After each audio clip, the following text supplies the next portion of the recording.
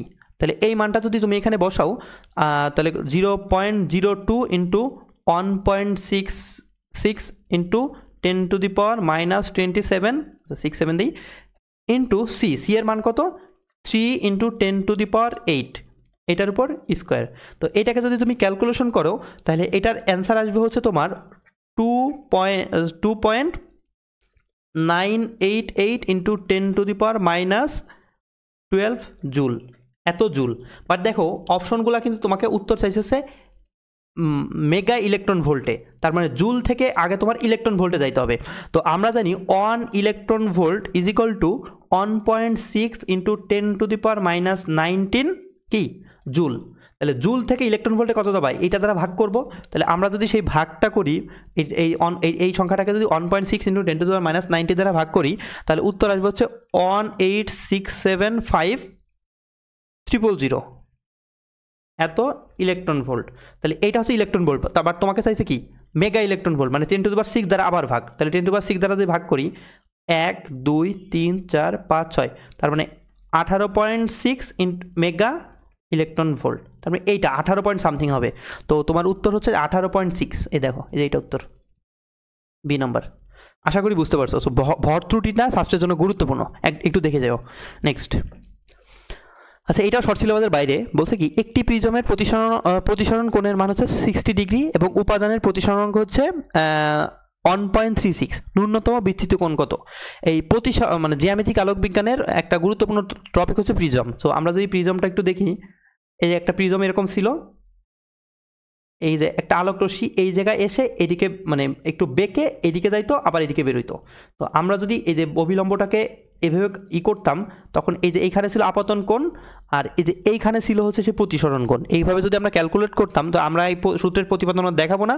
তাহলে প্রিজমের প্রতিসরণাঙ্ক ইজ ইকুয়াল টু, ডিরেক্টলি সূত্র মুখস্থ করো, প্রতিসরণাঙ্ক is equal to sine A plus delta M divided by 2 into sine A/2। একদিন পর পরীক্ষা, সো এটা আর মুখস্থ করার বোঝার দরকার নাই, ডিরেক্টলি মুখস্থ করো, কিছু করার নাই। যদি প্রিজম থেকে আসে ডিরেক্টলি মুখস্থ করে উত্তর করে দিয়ে আসবা। আচ্ছা, এখানে কোনটার পরিচয় কি বলে দিচ্ছি। এই এ হচ্ছে তোমার প্রতিসারক কোণ, এ হচ্ছে প্রতিসারক কোণ, আর ডেল্টা এম হচ্ছে তোমার ন্যূনতম বিচ্যুতি কোণ। বোঝা গেছে? ডেল্টা এম হচ্ছে ন্যূনতম বিচ্যুতি কোণ, আর এই যে মিউ এইটা হচ্ছে প্রিজমের প্রতিসরণাঙ্ক। বোঝা গেছে? দেখো এখানে সকল কিছুর মান বলে দিছে। একটি প্রিজমের প্রতিসারক কোণ এই যে এত, মানে এইটা হচ্ছে তোমার সেই এ এর মান। উপাদানের প্রতিসরণাঙ্ক এত, মানে এইটা হচ্ছে তোমার সেই মিউ এর মান।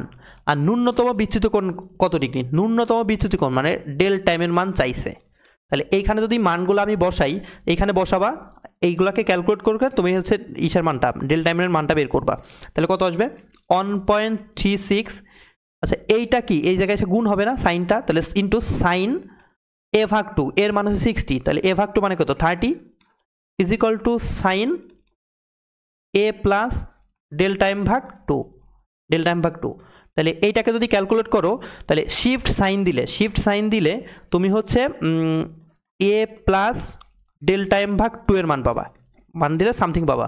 তার সাথে 2 গুণ করলে তুমি হচ্ছে A প্লাস ডেল টাইম পাবা। তারপরে A মাইনাস করলে মানে 60 ডিগ্রি মাইনাস করলে তুমি ডেল টাইমের মানটা ডিরেক্টলি পাবা। তো এটার মান আসবে হচ্ছে তোমার, ডেল টাইমের মান আসছে তোমার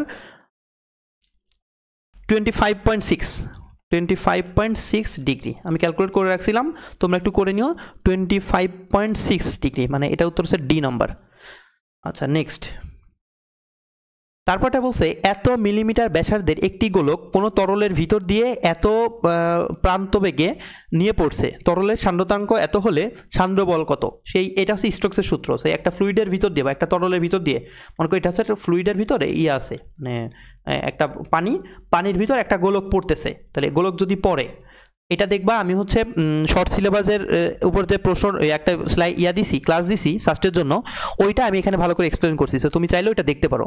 তাই এখানে আমি শর্টে বলে দিচ্ছি, যদি একটা গোলক পড়তে থাকে তাহলে স্টোকসের সূত্র অনুযায়ী তার উপর ক্রিয়াশীল বল বা সান্দ্র বল = 6 পাই ইটা আর ভি। 6 পাই ইটা হচ্ছে সান্দ্রতাঙ্ক, আর হচ্ছে তোমার আর হচ্ছে যে গোলকটা পড়তেছে সেই গোলকের ব্যাসার্ধ, আর ভি হচ্ছে গোলকটা যে বেগে পড়তেছে সেই বেগ। তাহলে তোমাকে, আর এফ হচ্ছে সান্দ্র বল, তোমাকে সান্দ্র বলের মান বের করতে বলছে। তো সান্দ্র বল এফ = কি হবে 6 ইন্টু পাইয়ের মান কত 3.1416 ইন্টু ইটা এর মান কত, ইটা হচ্ছে সান্দ্রতাঙ্ক কত, এই যে বলে দিছে 3 × 10⁻³ 3 × 10⁻³ ইন্টু আর হচ্ছে তোমার ব্যাসার্ধ, গোলকের ব্যাসার্ধ, এই যে বলে দিচ্ছে 200 মিলিমিটার, বাট এটাতে এসে এককে নিতে হবে। তাহলে 200 × 10⁻³ মিটার ইন্টু ভি হচ্ছে বেগ, কত বেগ নিয়ে পড়তেছে, এই যে বলে দিচ্ছে 2.1 × 10⁻²। তাহলে 2.1 × 10⁻²। তাহলে এইটাকে যদি তুমি ক্যালকুলেশন করো, ক্যালকুলেশন করলে ডিরেক্টলি উত্তরটা আসবে হচ্ছে তোমার 2.37 × 10⁻⁴ নিউটন, বলের একক নিউটন। তো এইটার উত্তর হচ্ছে তোমার 2.37, এই যে এটা ডি নম্বর। আর একটা সান্দ্রতা বলে আর একটা ছিল, সূত্র ছিল এফ = মানে ইটা এ ইন্টু ডিভি /dy। এটা আর একটা সূত্র, এটা একটু দেখে যাও। নেক্সট বলছে এক ব্যক্তি এত ঢালের 5 মিটার উঁচু ঘর্ষণহীন তল বরাবর একটি এত নিউটন ওজনের ব্লক টেনে তুলছে। ব্লকটি সমদ্রুতিতে চললে ব্যক্তি কত জুল পরিমাণ কাজ করবে। আচ্ছা, আমি হচ্ছে নিউটনের বলবিদ্যায় এই হেলানো তল নিয়ে সম্পূর্ণটা আলোচনা করে দিছি, তো ওইটাও তুমি দেখতে পারো। আচ্ছা, এখানে যদি এটা সলভ করি, একটা হেলানো তল 30 ডিগ্রি কোণে আছে, সেই যে হেলানো তলটা ভূমির সাথে হচ্ছে 30 ডিগ্রি কোণে আছে, এটা হচ্ছে 30 ডিগ্রি। তোমাকে বলছে 30 ডিগ্রি 5 মিটার উঁচু, তার মানে এই যে উচ্চতা হচ্ছে 5 মিটার, আর হচ্ছে 100 নিউটন ওজন, তার মানে এটার ভর ডিরেক্টলি বলে দিছে, এই এমজি এর মানই বলে দিছে হচ্ছে তোমার 100 নিউটন। বলছে এখান থেকে এইখানে উঠতে কি পরিমাণ কাজ করতে হবে। তাহলে আমরা কাজ জানি W = mg/h। এইচ হচ্ছে ভূমি থেকে উচ্চতা। দেখো এইখান থেকে যদি এইখানে যায়, তাহলে ভূমি থেকে কত উচ্চতায় উঠছে, এই যে এই উচ্চতাটা উঠছে না, এই 5 মিটার। এবার দেখো mg এর মান 100 বলে দিছে, আর এইচ এর মান হচ্ছে 5, তার মানে হচ্ছে 500। কাজের একক কি, কাজের একক হচ্ছে জুল, 500 জুল। তো এটার একক উত্তর হচ্ছে ডি নাম্বার। নেক্সট বলছে একটি কৈশিক নলের ব্যাস হচ্ছে এত, একে এত নিউটন পার মিটার পৃষ্ঠটান এবং এত ঘনত্বের পানিতে ডুবালে নলের কত মিটার উচ্চতায় পানি উঠবে। সে এই যে এটা আলোচনা করছিলাম, এই যে একটা যদি হচ্ছে তোমার পানি হয়। আচ্ছা, যারা আমাদের শর্ট সিলেবাসের বাইরের প্রশ্নগুলো দেখো নাই, মানে শর্ট সিলেবাসের বাইরে কী কী পড়তে হবে, কাইন্ডলি ওইটা দেখে যাও, ওইখান থেকে কিছু প্রশ্ন থাকবে। সাস্ট যখন ফুল সিলেবাসের কথা বলছে, সো কয়েকটা প্রশ্ন ফুল সিলেবাস থেকে দিতে পারে, ম্যাক্সিমামই তোমার শর্ট সিলেবাস থেকে থাকবে, সো কয়েকটা প্রশ্ন ফুল সিলেবাস থেকে থাকতে পারে, ওইগুলো একটু দেখে যাও।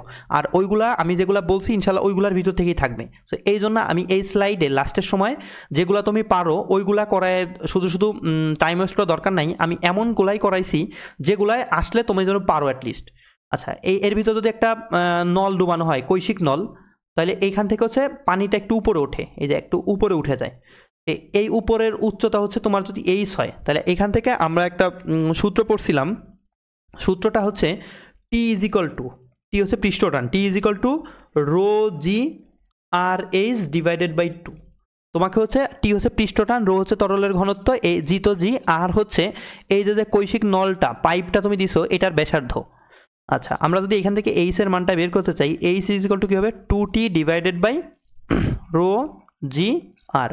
এবার 2 × টি হচ্ছে পৃষ্ঠটান কত বলছে, এই যে বলে দিছে টি এর মানে যে এটা হচ্ছে টি পৃষ্ঠটান, 7.2 × 10⁻², 7.2 × 10⁻², 2t ρ হচ্ছে ঘনত্ব, এই ঘনত্বের মান বলে দিছে 10⁻³ জি হচ্ছে 9.8, আর হচ্ছে ব্যাসার্ধ, কৈশিক নলের ব্যাস বলে দিছে হচ্ছে তোমাকে 0.22, তার মানে এটার ব্যাসার্ধ কত হবে 0.22/2, তার মানে 0.11 মিলিমিটার থেকে যদি আমি মিটারে নেই 10⁻³ দ্বারা গুণ, তাহলে এইটাকে যদি তুমি ক্যালকুলেশন করো এইসের মানটা ডিরেক্টলি চলে আসবে, এইসের মানটা আসবে 0.1336 এত মিটার, 0.1336 এটা ডি নম্বর উত্তর। আশা করি এটা বুঝতে পারছো। তো আমরা পরবর্তীটা যদি প্রশ্ন সলভ করি, পরবর্তীতে বলছে এত কেজি ভরের একটি কণা এত ব্যাসার্ধের বৃত্তের চারদিকে এত রেডিয়ান পার সেকেন্ড কৌণিক বেগে ঘুরছে, এই গতির জন্য কোন দিকে কত নিউটন বল প্রয়োজন। আচ্ছা, একটা বস্তু যদি কৌণিক মানে ইসের দিকে ঘোরে, মানে বৃত্তা ঘোরে, তাহলে তার কোন কেন্দ্রমুখী বলের প্রয়োজন না, এই যে এফসি, সেই এফসি এর মান কি ছিল, FC = mv² divided by R. M হচ্ছে যে বস্তুটা ঘুরতেছে সেই বস্তুর ভর, ভি হচ্ছে যে বস্তুটা ঘুরতেছে সেই বস্তুর স্পর্শকীয় বেগ। স্পর্শকীয় বেগ কি, স্পর্শকীয় বেগ হচ্ছে সে যখন সেটা ঘুরতেছে, সে মনে করো এই পজিশনে ঘুরতেছে, এই পজিশনে যদি ছিঁড়ে যায় সে কোন দিকে যাবে, যে এইদিকে চলে যাবে না, এইটা হচ্ছে সেই স্পর্শকীয় বেগ ভি ডিভাইড বাই আর। আর হচ্ছে সেই বৃত্তের ব্যাসার্ধ। তাহলে আবার আমরা জানি রৈখিক বেগ ভি = কি হয়, কৌণিক বেগ ইন্টু আর। তাহলে এই মানটা যদি আমরা এখানে বসাই, ভি এর মানটা যদি বসাই, তাহলে এফসি = কি আসলো, m⍵² আর। তাহলে এই যে এইটাই সে কেন্দ্রমুখী বল, তাহলে কেন্দ্রমুখী বলের মান যদি আমরা বের করি, এম এর মান কত 0.02 ইন্টু ওমেগা, ওমেগা হচ্ছে কৌণিক বেগ, ওমেগার মান হচ্ছে 3π, তাহলে ওমেগা² ইন্টু আর, আর এর মান হচ্ছে তোমার 0.5। তাই এটাকে যদি তুমি ক্যালকুলেশন করো তাহলে এটার উত্তর আসবে হচ্ছে তোমার, এটা পাই দিয়ে ওরা চাইছে, সো পায়ের মান বসানোর দরকার নেই, এটা যদি ক্যালকুলেশন করো আসবে হচ্ছে 0.09π²। এটা হচ্ছে তোমার কেন্দ্রের দিকে বল, মানে কেন্দ্রের দিক, বৃত্তাকার পথে ঘুরলে কেন্দ্র দিকে এত পরিমাণ বল লাগবে। তাহলে কেন্দ্রমুখী এত না, কেন্দ্রমুখী 0.09, এই যে এটা সি নম্বর উত্তর। নেক্সট কি বলছে, একটি রেজার অতিবেগুনি বিকিরণের স্পন্দন তৈরি করে, অতিবেগুনি ফোটনের তরঙ্গ দৈর্ঘ্য এত হলে শক্তি কত। এটা হচ্ছে সহজ, আচ্ছা ফার্স্টে কিন্তু সকল কিছু যে কঠিন থাকবে এরকম না, তুমি দেখবে এমন কিছু দিছে যেটা একদম সহজ, মানে তুমি মুখে মুখে উত্তর দিতে পারতেছো, বা কিছু থিওরিও দিবে। সো তোমার ঘাবড়ানোর কিছু নাই, ইনশাল্লাহ ভালোই হবে পরীক্ষা। সো প্রিপারেশন যেটা নিছো ওইটাই এনাফ, এখন জাস্ট হচ্ছে মেন্টালি স্টেবল থাকো, তাহলে পরীক্ষা ভালো হবে। কি হয়, CH ডিভাইডেড বাই ল্যামডা। তাহলে সি এর মানটা যদি আমরা বসাই, সি = 3 × 10⁻8, এইচ হচ্ছে 6.673 × 10⁻34 ডিভাইডেড বাই ল্যামডা। ল্যামডা হচ্ছে তরঙ্গ দৈর্ঘ্য, তরঙ্গ দৈর্ঘ্য কত বলছে 355 ন্যানোমিটার। তাহলে 355 ন্যানোমিটার থেকে যদি আমি মিটার যাই 10⁻৯ দ্বারা গুণ, তাহলে এইটাকে যদি আমরা ক্যালকুলেশন করি তাহলে এটার উত্তর আসবে হচ্ছে 5.6 × 10⁻19 এত জুল, শক্তির একক জুল। তাহলে এইটার উত্তর হচ্ছে তোমার ই নাম্বার। আচ্ছা, যাদের এই কনভার্সনে প্রবলেম হয় তারা দেখো, তুমি এইভাবে লিখতে পারো যে 1 সেন্টিমিটার = 10⁻² মিটার, তারপরে 1 মিলিমিটার = 10⁻³ মিটার, তারপর হচ্ছে 1 মাইক্রোমিটার = 10⁻6 মিটার, তারপরে 1 ন্যানোমিটার = 10⁻9 মিটার, আর হচ্ছে 1 অ্যাংস্ট্রম = 10⁻10 মিটার। এইগুলো মনে রাখলেই হচ্ছে। তো বেশি লাগে তোমার হচ্ছে ন্যানোমিটার, অ্যাংস্ট্রম আর মাইক্রোমিটার, আর বাকিগুলো তো জানো। নেক্সট তারপর বলছে একটি চশমার ক্ষমতা এত ডায়োপ্টারের অর্থ কি। আচ্ছা, ক্ষমতা মানে কি, আমরা 9-10 এটা পড়ছি, তোমরা জ্যামিতিক আলোক বিজ্ঞান না পড়লেও এটা পারবা।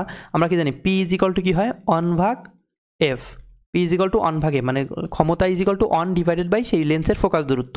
এবার উত্তল লেন্সের জন্য হচ্ছে ফোকাস দূরত্ব হয় পজিটিভ, আর অবতলের জন্য হচ্ছে ফোকাস দূরত্ব হয় নেগেটিভ। তাহলে উত্তলের জন্য যদি ফোকাস দূরত্ব পজিটিভ হয় তাহলে পাওয়ার কী হবে, পজিটিভ, আর অবতলের জন্য ফোকাস দূরত্ব যদি নেগেটিভ হয় তাহলে অবতলের পাওয়ার কী হবে, নেগেটিভ। আচ্ছা, তার মানে এইখানে পাওয়ারটা দিছে ডি মানে হচ্ছে ডায়োপ্টার, ঠিক আছে, +2 মানে ক্ষমতা হচ্ছে +2, মানে পি এর মান +2 দিছে, তাহলে প্লাস দ্বারা আমরা কি বুঝছি, এটা হচ্ছে উত্তল লেন্স। তাহলে দেখো এই যে অবতল, এটা কি হবে, এটা হবে না, এটা হইতে পারে, এটা অবতল হবে না, এটা হইতে পারে, এটা। আচ্ছা, উত্তল বা অবতল যে কোনো, এটা হবে না। তার মানে তোমার উত্তর হচ্ছে বি বা ডি এর ভিতরে যে কোনো একটা। তাহলে আমরা যদি এবার বের করি ফোকাস দূরত্ব, পি এর মান বলে দিয়েছি, এফ এর মান কত হবে 1/p, তাহলে হচ্ছে 1/2, তার মানে হচ্ছে 0.5। এত মিটার, তার মানে হচ্ছে লেন্সটা লেন্সের ফোকাস দূরত্ব হচ্ছে 0.5 মিটার, 0.5 মিটার। তার মানে লেন্সটি উত্তল এবং ফোকাস দূরত্ব হচ্ছে 0.5 মিটার। উত্তল কেন বুঝছি? পজিটিভ, আর ফোকাস দূরত্বটা বের করছি, তাহলে এটা উত্তর হচ্ছে বি নম্বর। নেক্সট, তারপরটা বলছে একটি প্রোটন এত বেগে এত চৌম্বক ক্ষেত্রে ধাবমান হলে সেটি কত নিউটন বল অনুভব করবে। আচ্ছা, কোনো একটা আধান যদি কোনো একটা চৌম্বক ক্ষেত্রের ভিতর দিয়ে গতিশীল হয়, সে মনে করো এই যে একটা চৌম্বক ক্ষেত্র, এখানে চৌম্বক ক্ষেত্রের মান হচ্ছে বি, চৌম্বক ক্ষেত্রের মান কি বি, আর একটা আধান কিউ পরিমাণে আধান এটার মধ্যে দিয়ে গতিশীল হচ্ছে, মানে এটার ভিতরে এসে গতিশীল হয়েছে, সে গতিশীল হয়েছে কী বেগে? ভি বেগে যদি গতিশীল হয়, তাহলে এই আধানের উপরে এই চৌম্বক ক্ষেত্রে একটা বল ক্রিয়াশীল করবে। সেই বলের মান F is equal to Q VV sine theta. Q এর মান কি? কিউ এর মান হচ্ছে আধান, ভি হচ্ছে যে বেগে চলতেছে, বি মান হচ্ছে চৌম্বক ক্ষেত্র, সাইন থেটা হচ্ছে এই চৌম্বক ক্ষেত্র এবং মানে বেগের মধ্যবর্তী কোণ, মানে সে চৌম্বক ক্ষেত্রের একটা নির্দিষ্ট দিক থাকে। আচ্ছা, এইগুলো নিয়ে আমরা এখন ডিটেলসে যাচ্ছি না, তোমাকে যদি ম্যাথ আসে ডিরেক্টলি কোণের মান বলে দিবে। সো মনে রাখবা বি এর মান মানে থেটা হচ্ছে বি, মানে চৌম্বক ক্ষেত্র আর আধানের মধ্যবর্তী কোণ। সে চৌম্বক ক্ষেত্র যদি এরকম এইদিকে হয় আর আধান যদি তোমার এইদিকে গতিশীল থাকে, তাহলে মধ্যবর্তী কোণ কি? থেটা না? এটা হচ্ছে যে বি আর ভি এর মধ্যবর্তী কোণ। আচ্ছা, এবার দেখো F is equal to Q. আচ্ছা দেখো তো ভি বি সাইন থেটা, এটা কি? এটাকে আমি বলতে পারি না V cross V, A cross V is equal to কি জানি? A B sine theta. তাহলে ভি ক্রস ভিকে আমি বলতে পারি ভিভি সাইন থেটা। তাহলে কিউ এর মান কত? কিউ এর মান তোমাকে বলে দিছে হচ্ছে একটি প্রোটন, তাহলে প্রোটনের আধানটাই হচ্ছে কিউ এর মান না? তাহলে প্রোটনের আধানটা কত? আমরা জানি একটা প্রোটনের আধান হচ্ছে 1.6 ইন্টু 10⁻⁻19 ইন্টু তোমার এই যে ভেক্টর গুণফলটা, এটার মান লাগবে। তাহলে কিউ আর দেখো ভি আর বি এর ভেক্টর আকার বলে দিছে, এই যে ভি আর বি এর ভেক্টর আকার বলে দিছে। যদি আমি ভেক্টর গুণফল করি তাহলে আই জে কে, আগে হচ্ছে ভি, তাহলে ভিটা কত? এত বেগে গতিশীল, তাহলে ভি এর হচ্ছে দেখো আয়ের সাথে কত আছে? আচ্ছা এটা রেখে দাও, এটা আমি পরে দিচ্ছি, এটা ভিতরটুকু নিয়ে কাজ করো। এটাকে যদি আমরা কমন নেই, মানে 10⁻⁶ যদি আমরা কমন নিয়ে বাইরে লিখি সমস্যা নেই। তাহলে এক্স অক্ষের উপাদান মানে এক্স অক্ষের অংশ কত? অন, ওয়াই অক্ষের অংশ হচ্ছে 2, আর জেড অক্ষের অংশ হচ্ছে 0, আর হচ্ছে তোমার বি এর জন্য দেখো কি হবে? এক্স অংশ হচ্ছে 0, জে এর মান হচ্ছে তোমার 2, কে এর মান হচ্ছে 3, আর এটার সাথে যে আমরা একবারে কমন নিয়ে 10⁶ এটা যদি রেখে দেই, এটাকে ক্যালকুলেশন করবা, ক্যালকুলেশন করলে একটা ভেক্টর পাবা, সেই ভেক্টরের মান এটা এইগুলো দ্বারা গুণ করবা। তাহলে এফ এর মানটা ডিরেক্টলি আমি লিখে দিচ্ছি, এফ এর মানটা ডিরেক্টলি চলে আসবে হচ্ছে 1.12 ইন্টু 10⁻12 নিউটন। আশা করি পারবা, এটা হচ্ছে একটা ভেক্টর রূপ আসবে না? সে আসলো তোমার হচ্ছে আই প্লাস জে সামথিং বা প্লাস কে, এরকম আসলো এইটুকুর মান। তাহলে এটার মান কত হবে? √1² প্লাস 1² আমি আন্দাজে বললাম, এটা কিন্তু এটা এক্স্যাক্টলি হবে না, মানে এইভাবে এখানে একটা ভেক্টর রূপ আসবে, সেই রূপকে আগে মানে কনভার্ট করবা, তারপরে এইটার সাথে আর এইটার সাথে সেই মানটা গুণ করবা, তাহলে এটা চলে আসবে। তো এইটার উত্তর হচ্ছে তোমার 1.12 ইন্টু 10⁻12, তো এটা হচ্ছে সি নম্বর। নেক্সট, একটি বস্তুকে এত নিউটন বল প্রয়োগ করে এত থেকে এত অবস্থানে নেওয়ায় 42 জুল কাজ করা হয়েছে। আচ্ছা, জুল হচ্ছে বড় হাতের হবে, এত জুল কাজ করা হয়েছে, আলফা এর মান নির্ণয় করো। তো আমরা এটা যদি ভেক্টর নিয়ম থেকে জানি, যদি এ বি হয়, এ বি ভেক্টরকে তুমি কি লিখতে পারো? ও বি মাইনাস ও এ, মানে শেষ ভেক্টর মাইনাস আদি ভেক্টর। তাহলে একটা বিন্দুকে এইখান থেকে মানে এই অবস্থা থেকে এই অবস্থানে নিছো, তাহলে যদি আমরা আর ভেক্টরটা বের করতে চাই, তাহলে এটা কি হবে? এইটার মানে শেষের এক্স এর অবস্থা পরিবর্তন, মানে এক্স এর পরিবর্তন, ওয়াই এর পরিবর্তন, জেড এর পরিবর্তনটা কি হবে? শেষ থেকে আদি। তাহলে আমরা যদি আর ভেক্টরটা নির্ণয় করতে চাই, আর ভেক্টরটা হবে হচ্ছে তোমার এক্স অক্ষের শেষ মানে শেষ পজিশন মানে আদি পজিশন, কত হবে? 6 - 2 মানে কত? 4i, প্লাস যেটা যদি করতে চাই 8 - alpha J, 8 - alpha J, plus K যদি বলি তাহলে 3 আলফা মাইনাস 4 কে। এইটা হচ্ছে তোমার হচ্ছে সেই অবস্থান ভেক্টরটা আর কি। তাহলে বলছে কি নেওয়ায় এত জুল কাজ করতে হচ্ছে, বলের মান বলে দিছে, এফ এর মান বলে দিছে, এফটাকে হচ্ছে তোমার ভেক্টর রূপে বলে দিছে, আর আরটা মানে সরণটাও পাইছো, ঠিক আছে? তাহলে আমরা যদি কাজ নির্ণয় করি, কাজ ইকুয়াল টু কি হবে? এফ ডট না, দুইটা ভেক্টরের ডট গুণফল এফ ডট আর। তাহলে এফ এর মান কত? এক্স অক্ষের মানের গুণফল কত? আলফা, আলফার সাথে হচ্ছে এফ এর আলফার সাথে এটার আলফা কত? 4, তাহলে 4 আলফা, প্লাস ওয়াই অক্ষের মানের গুণফল, ওয়াই অক্ষ কত? তাহলে 2 এর সাথে গুণ হবে 8 - আলফা, এক্স অক্ষের মানের গুণফল প্লাস ওয়াই অক্ষের মানের গুণফল প্লাস জেড অক্ষের মানের গুণফল, এটা হচ্ছে 4 প্লাস জেড অক্ষের মানের গুণফল। তাহলে জেড অক্ষে কত আছে? 4, 3 আলফা মাইনাস 4। এই কাজের মানই বলে দিচ্ছে কত? 42। তো এটাকে যদি তুমি ক্যালকুলেশন করো, যোগ বিয়োগ করবা, জাস্ট ক্যালকুলেশন করলে আলফার মানটা চলে আসবে। আলফা ইজ ইকুয়াল টু আসবে হচ্ছে তোমার 3, তার মানে আলফার মানটা হচ্ছে 3, সি নম্বর উত্তর। নেক্সট, শব্দের বেগ সিলেটে এত মিটার পার সেকেন্ড তুলনায় রাজশাহীতে এত মিটার পার সেকেন্ড এত, বলছে কি সিলেটের তাপমাত্রা 10 ডিগ্রি হলে রাজশাহীর তাপমাত্রা কত। শব্দের বেগের সাথে আমরা জানি শব্দের বেগের সাথে তাপমাত্রা একটা সম্পর্ক আছে, বায়ুর তাপমাত্রা বাড়লে শব্দের বেগ হচ্ছে কত 1.6 বা 0.6 মিটার পার সেকেন্ড বেগে বৃদ্ধি পায়। তাহলে এই সম্পর্কটা ছিল হচ্ছে ভি, শব্দের বেগ তাপমাত্রার বর্গমূলের সমানুপাতিক। বুঝাইতে পারছিস? এই সমীকরণ হচ্ছে এটা, বায়ুতে শব্দের বেগ তাপমাত্রার বর্গমূলের সমানুপাতিক। আচ্ছা, তাহলে সিলেটের শব্দের বেগ যদি আমি রাজশাহীর শব্দের বেগ যদি ভি আর বলি, আর সিলেটের শব্দের বেগ যদি আমি ভি এস বলি, ইজ ইকুয়াল টু কী হবে, √টি রাজশাহী ডিভাইডেড বাই টি সিলেট। বোঝা গেছে? তো এই মানগুলো আমার দেখো সিলেটের ইসের মান সব কিছুর মান বলে দিছে, তোমাকে লাগবে কি রাজশাহীর তাপমাত্রা, টি আর এর মান লাগবে। তাহলে আমি যদি V R divided by V S square is equal to T R divided by T S, এই মানগুলোকে এটাকে কেলভিনে নিবা। তাহলে ভি আর রাজশাহীর তাপমাত্রা কত, রাজশাহীতে হচ্ছে 333 ডিভাইডেড বাই সিলেটের তাপমাত্রা হচ্ছে তোমার সিলেটের শব্দের বেগ হচ্ছে 330 তার স্কোয়ার ইজ ইকুয়াল টু টি রাজশাহীটা বের করবো ডিভাইড বাই টি সিলেটের তাপমাত্রা হচ্ছে 10 ডিগ্রি সেন্টিগ্রেড বা 210 + 273 মানে 283 কেলভিন। তাহলে এইখান থেকে যদি আমি টি আর এর মানটা ক্যালকুলেট করি, টি আর এর মানটা আসবে হচ্ছে তোমার 288.2 কেলভিন। তাহলে কেলভিন থেকে যদি আমি ডিগ্রি সেন্টিগ্রেডে নেই 15.2 ডিগ্রি সেন্টিগ্রেড, তার মানে এইটার উত্তর হচ্ছে 15.2, ডি নম্বর উত্তর। নেক্সট 24 নম্বর যদি দেখি, বলছে এত মিটার লম্বা একটি রকেট তোমার সামনে দিয়ে এত বেগে যাওয়ার সময় তার দৈর্ঘ্য তোমার কাছে কত মনে হবে। এটা হচ্ছে সেই আইনস্টাইনের আপেক্ষিকতা তত্ত্ব। আপেক্ষিকতা তত্ত্ব থেকে আমরা জানি হচ্ছে কোনো বস্তু যদি গতিশীল হয় তাহলে তার যে কন্টেন্টগুলো চেঞ্জ হয়, তার মানে হচ্ছে কি ভর, দৈর্ঘ্য, সময়। ঠিক আছে? তো কী হয়, গতিশীল অবস্থায় ভর বৃদ্ধি পায়, সময় বৃদ্ধি পায়, দৈর্ঘ্যের সংকোচন হয়।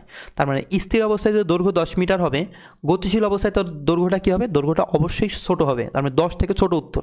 এবার দেখো অপশনের দিকে 20 উত্তর হবে না, 11.54 উত্তর হবে না, 15 উত্তর হবে না। তার মানে তোমার উত্তর হবে হচ্ছে এ বা বি এর ভিতরে যে কোনো একটা। তাহলে আমরা যদি বের করতে চাই এল ইজ ইকুয়াল টু কী হয়, L0 √1 - ভি স্কোয়ার ভাগ সি স্কোয়ার।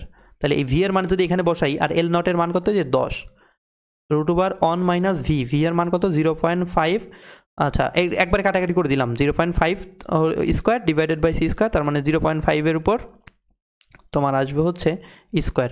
তাহলে এটাকে যদি ক্যালকুলেশন করি তোমার অ্যান্সার চলে আসবে 8.66 মিটার। এটা হচ্ছে এল। তাহলে এটা উত্তর হচ্ছে বি নাম্বার। নেক্সট, তারপর এটা বলছে ভাষা আন্দোলন ও মুক্তিযুদ্ধকে স্মরণ করে তুমি যদি একটি বাঙালি স্কেল তৈরি করো যেখানে বরফ বিন্দু এত এবং স্টিম বিন্দু এত, সেখানে কোন তাপমাত্রায় সেলসিয়াস এবং বাঙালি স্কেল একই তাপমাত্রা প্রদর্শন করে। তাহলে আমরা তাপমাত্রার বিভিন্ন স্কেলের মধ্যে যে সম্পর্কগুলো স্থাপন করছিলাম ওইটার থিমটা এরকম ছিল। সূত্রটা হচ্ছে যে কোনো তাপমাত্রা মাইনাস নিম্ন স্থির বিন্দু ডিভাইডেড বাই ঊর্ধ্ব স্থির বিন্দু মাইনাস নিম্ন স্থির বিন্দু, এই এই রেশিওটা হচ্ছে কনস্ট্যান্ট হবে। তাহলে আমরা সূত্রটা যদি লিখি, যে কোনো তাপমাত্রা মানে এনি মাইনাস নিম্ন স্থির বিন্দু হচ্ছে মনে করো আইস, ডিভাইডেড বাই ঊর্ধ্ব স্থির বিন্দু হচ্ছে স্টিম মাইনাস নিম্ন স্থির বিন্দু আইস, এই অনুপাতটা হচ্ছে কনস্ট্যান্ট থাকবে। মানে বিভিন্ন স্কেলের জন্য এই অনুপাতটা সেম থাকবে। তার মানে সেলসিয়াস হোক, ফারেনহাইট হোক, কেলভিন হোক বা আননোন যে কোনো স্কেল হোক, এই অনুপাতটা হচ্ছে সেম থাকবে। তাহলে আমি ধরলাম সেই আননোন স্কেলে সেই যে কোনো তাপমাত্রা কত এক্স মাইনাস নিম্ন স্থির বিন্দু, আননোন স্কেলে নিম্ন স্থির বিন্দু বলে দিচ্ছে তোমাকে 21 ডিভাইডেড বাই ঊর্ধ্ব স্থির বিন্দু 71 মাইনাস নিম্ন স্থির বিন্দু 21, এই অনুপাতটা কি ধ্রুবক থাকবে। তাহলে সেলসিয়াস স্কেলের সাথে সম্পর্ক চাইছে, তাহলে সেলসিয়াস স্কেলে যদি আমরা সেই ইয়াটা নিই, তাহলে সেলসিয়াস স্কেলে সেই যে কোনো তাপমাত্রা কী হবে, এক্স হবে নাকি আলাদা হবে। তোমাকে বলছে কি একই পার্ট দিবে, কোন তাপমাত্রায় সেলসিয়াস তাপমাত্রা মানে কোন তাপমাত্রায় তাহলে কোন তাপমাত্রায় সেলসিয়াস স্কেল এবং বাঙালি স্কেল এই যে একই তাপমাত্রা প্রদর্শন করবে। তার মানে সেই বাঙালি স্কেলে যদি এক্স দেখায়, সেলসিয়াস স্কেলে তোমার এক্সই দেখাবে। তাহলে যে কোনো তাপমাত্রা মাইনাস নিম্ন স্থির বিন্দু, সেলসিয়াসের নিম্ন স্থির বিন্দু কত 0 ডিভাইড বাই ঊর্ধ্ব স্থির বিন্দু, সেলসিয়াসের ঊর্ধ্ব আমরা কত জানি 100 মাইনাস নিম্ন। তাহলে এইখান থেকে যদি তুমি ক্যালকুলেশন করো এক্সের মানটা তোমার ডিরেক্টলি চলে আসবে হচ্ছে 42 ডিগ্রি। তার মানে আমরা বলতে পারি 42 ডিগ্রি তো হচ্ছে সেলসিয়াসের স্কেল আর হচ্ছে বাঙালি স্কেল একই পার্ট দেখাবে। তার মানে এটা উত্তর হচ্ছে ই নাম্বার। তো এইটা হচ্ছে আমাদের লাস্ট সময়ে কিছু বাছাই করা ম্যাথ ছিল। তো এইগুলা সলভ করলাম, ইনশাল্লাহ এইগুলা থেকে ভালো একটা সংখ্যা কমন পাওয়ার পসিবিলিটি আছে। তো এত সময় ক্লাসটা দেখার জন্য তোমাদেরকে ধন্যবাদ। আর এরপরে হচ্ছে আমরা জিএসটি নিয়ে আগাবো। আশা করি সবার ষষ্ঠের পরীক্ষা ভালো হবে। এই ষষ্ঠের পরীক্ষা শেষ হলে আমরা জিএসটি নিয়ে এবং কৃষিগুচ্ছ নিয়ে আগাবো।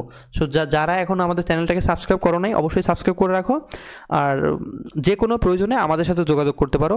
এই ভিডিওর ডিসক্রিপশন বক্সে আমাদের ফেসবুক পেজের লিঙ্ক দেওয়া থাকবে। তো ধন্যবাদ সবাইকে, আল্লাহ হাফেজ।